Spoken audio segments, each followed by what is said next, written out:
உன்னை விட்டு விலக மாட்டேன்னு சொல்லி. அப்போ நீங்கள் எப்பவும் இயேசுவோடு இருக்க பழகி கொள்ளணும்ல.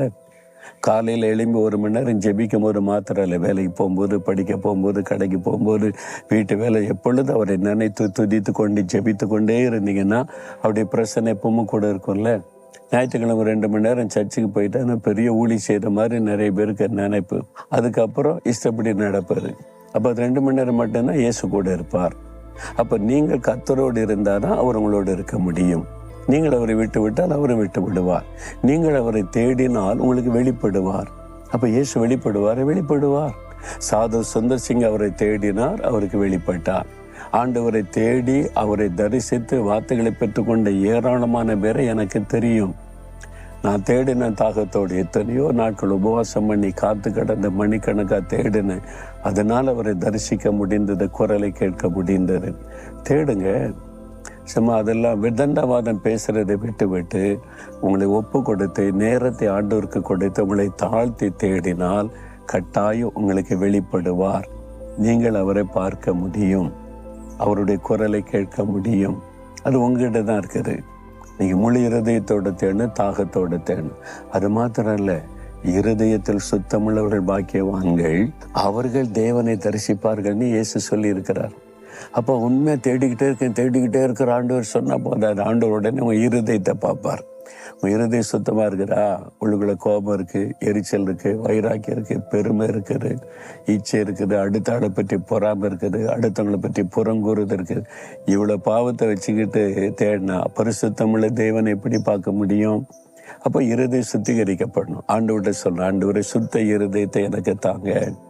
இருதயத்தில் சுத்தம் இருந்தால் தான் உங்களை தரிசிக்க முடியும்னு நீங்கள் சொல்லி இருக்கிறீங்க. என்னால் என்ன எப்படி சுத்தம் பண்ணி கொள்ள முடியும்? நீங்கள் என்னை பரிசுத்தப்படுத்துங்க. இந்த பெருமை வேண்டாம், பொறாமை வேண்டாம், இச்சைகள் வேண்டாம், பண ஆசை வேண்டாம், புறங்குறுதல் வேண்டாம், அடுத்தவங்களை பற்றி பேசுறது வேண்டாம், காயப்படுத்துறது வேண்டாம். உங்களை போல என்னை மாற்றி என்னை பரிசுத்தப்படுத்தி ஒப்பு கொடுத்துருங்க. அவரே உங்களை பரிசுத்தப்படுத்தி அவரே உங்களுக்கு தன்னை வெளிப்படுத்துவார். இதுதான் ஆண்டவருடைய அற்புதம். புரிஞ்சுதா உங்களுக்கு? அப்போ என்ன சொல்லணும்?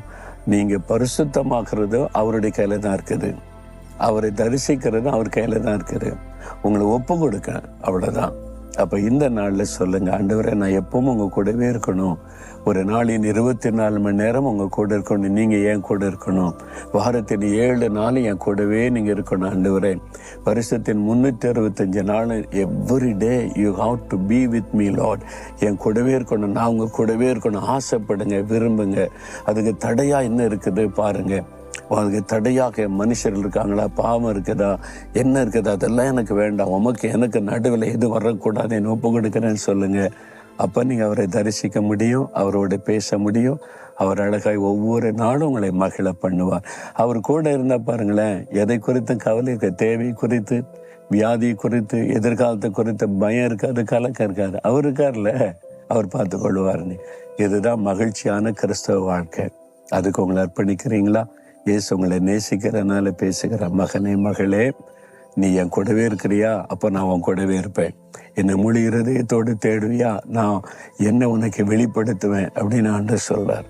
சொல்கிறீங்களா? ஆமாம் ஆண்டவரே, நான் ஆசைப்படுறேன் உங்கள் கூடவே இருக்கணும், நீங்கள் என் கூடவே இருக்கணும். அதுக்கு தடையாக இருக்கிற இந்த பாவத்தெல்லாம் எடுத்து போடுங்க.